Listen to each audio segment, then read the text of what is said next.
18th final round. It's a real pleasure. We never spoke to Liam before.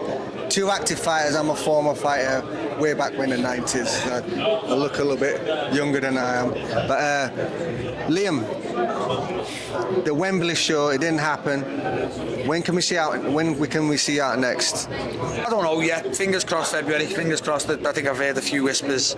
I might possibly be out February, but it'll be February or March, definitely, 100%. Yeah. Who would you like to fight next? I don't know. Look, I said before. I've said on numerous occasions now.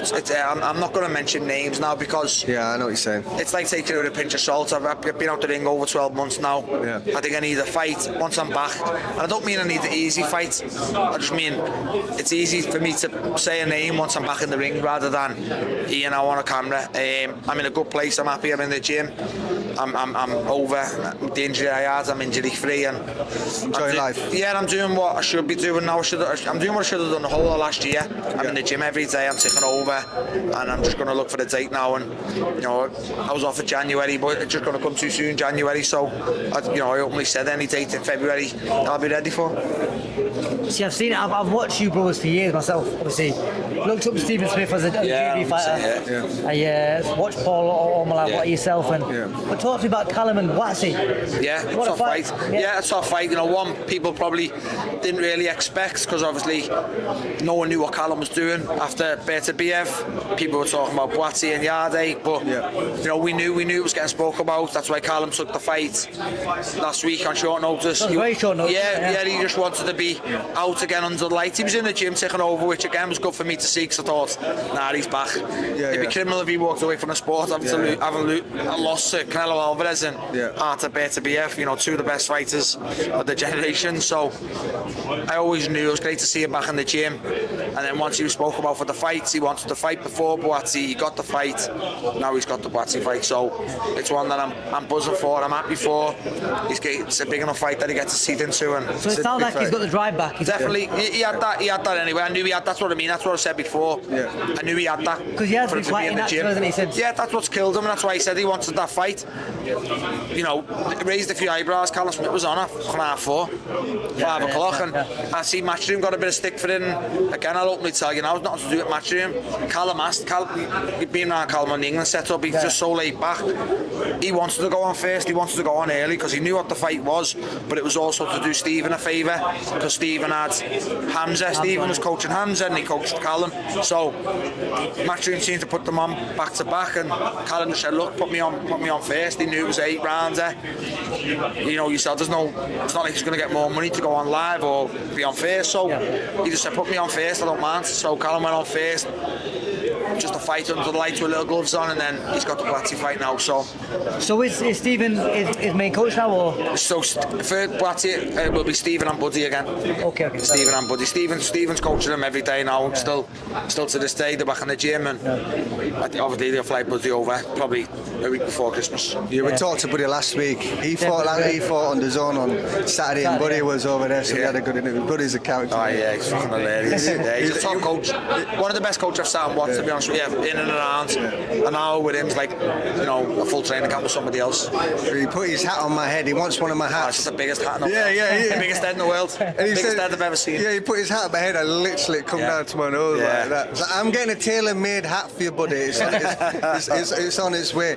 Do you think at this stage in your career, and same for your brother, it gets to the stage where you've done all the training, you've done all the fighting, you've been in the sport for years and years and years, you just want the big fights now? Yeah, definitely. You want the fights that are going to get you off the couch, get you in the gym. It's so easy when you've done all these things I'll miss today.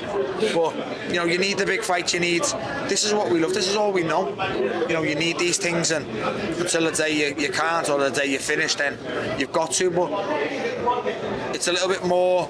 Not better, but you've got a lot of incentives. I said before over Tasha, you've got incentives to win this fight and then you'll challenge for the world title, or Tasha's got the incentive now. She's got belts to defend. If she doesn't defend the belt, she doesn't fight Lauren Price.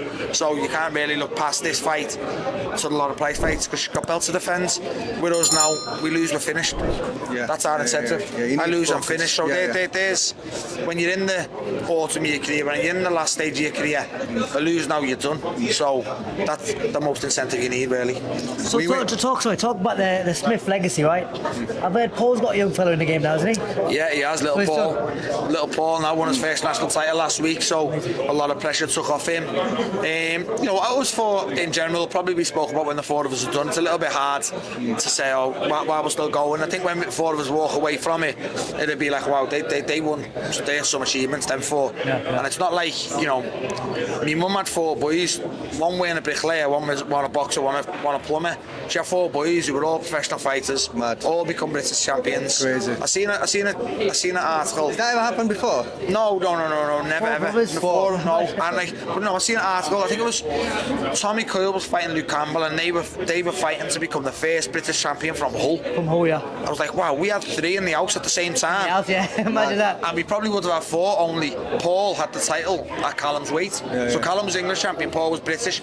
Paul vacated the belt, and Callum won it. Callum beat Rocky for it. So we've had four British titles in the house. I don't think. So like, I go as far as saying I don't think Hull have ever had four British champions in a lifetime. We had four in one household. So I think the legacy will be spoken about when we're done. You know, but yeah, like you say, we got little Paul, which I don't know whether it's a good thing or a bad thing. He's caught the boxing bug, so we're probably going to have to go through it all again with him. We love what Paul's done as well. So Peter Fury, who I work alongside a little bit, he's doing the boxing in need, and we love what Paul's doing with the union. Yeah. Like I said before, fingers crossed.